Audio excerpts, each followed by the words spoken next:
And it's interesting that you should talk about screens because we have seen this before on screens during the civil rights movement in the United States, whereby we had images broadcast from the marches in the South, the Freedom Riders, the marchers with Dr. King from Montgomery to Selma, for instance, or was it Selma to Montgomery? I forget which.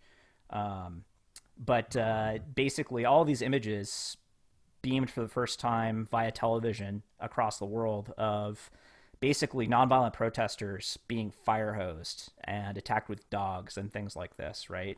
And it led to a very powerful reaction. And this was in the 60s during the height of the Cold War against the USSR. And it really undermined the United States, I guess, ethical and moral case to being having a superior system to the Soviet Union or the communist Chinese, because these images were everywhere, and the Soviets and the Chinese could point to them and say, "Hey, like you criticize us for putting people in gulags. Look at what you're doing to your ethnic minority citizens." I mean, notwithstanding the fact that both countries mercilessly oppress their own ethnic minorities, it still looked really bad because we made a claim to being better than them qualitatively, and when in fact, yes, we were in some ways, but we had our own skeletons in the closet, and people were suffering every single day. People were dying due to white supremacy. So during the Kennedy administration, Dean Rusk, who was high up in the Kennedy administration, actually argued that Jim Crow in the U.S. undermined the United States' ability to win the Cold War. He said that this had a profound effect on our foreign policy and our ability to gather allies, particularly in the developing world. The precursor to the African Union, all of the countries in Africa were new at that point. They had been decolonized from the European powers, almost cut off relations with the United States over racial animus and racial violence in the U.S. during the 60s.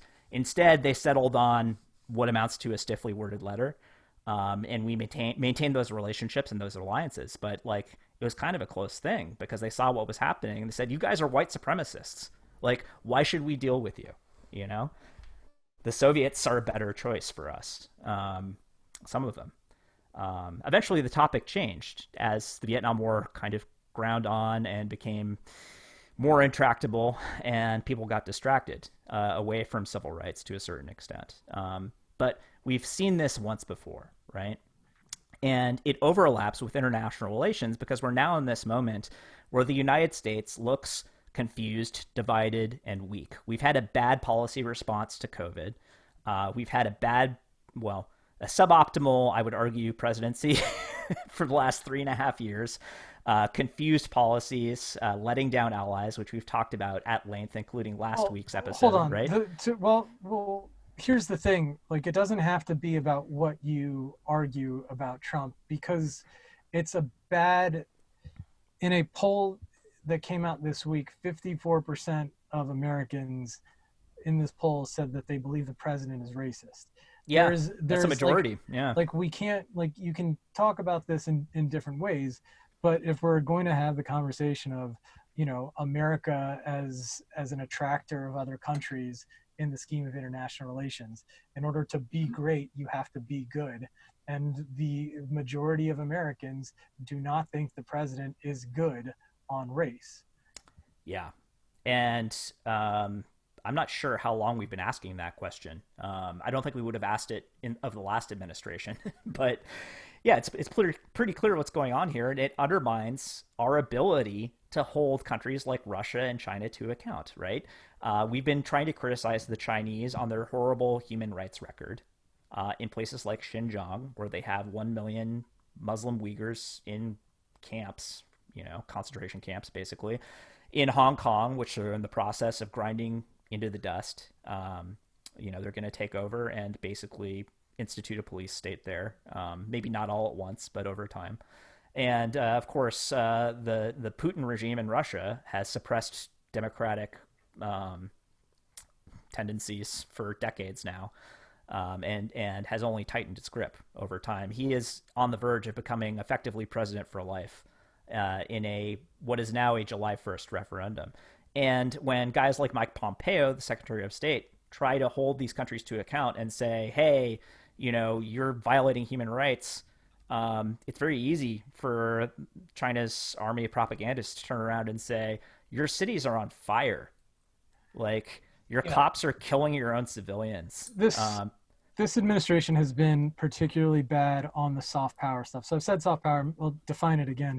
Soft power is broadly conceived. It's the ability to influence, persuade, and attract. And it's mostly the attraction stuff that's a problem for the United States right now. Yeah, The to your point, the incident in Lafayette Square with the clearing of peaceful protesters, including the beating of foreign press from Australia, from Germany, countries that are our allies. Australia is a long-standing American ally and a very important military ally. Hitting an Australian journalist with a shield so that the president could have a photo op in front of a church.